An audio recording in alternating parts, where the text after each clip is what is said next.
Okay, test naman po tayo ngayon ng air bendo, panghangin bendo at blower bendo.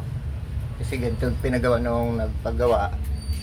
Gusto niya dual, pwedeng gamitin sa blower at saka sa panghangin sa gulong. Pero isang timer lang. Bale, nasa gagamit na lang kung anong gusto niyang gamitin, kung blower or panghangin sa gulong. Bale, ayan po. Kakabit na yun dito. Dito yung pasok ng hangin. Doon ang labas.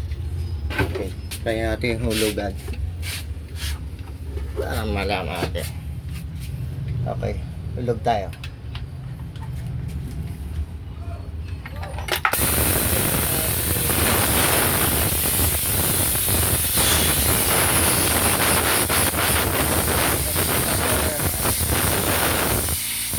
Panghangin na gulong, lalagyan lang ng stock yung dulo ng hose.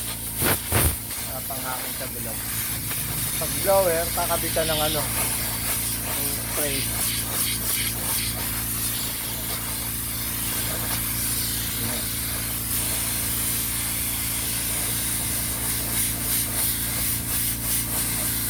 Ito.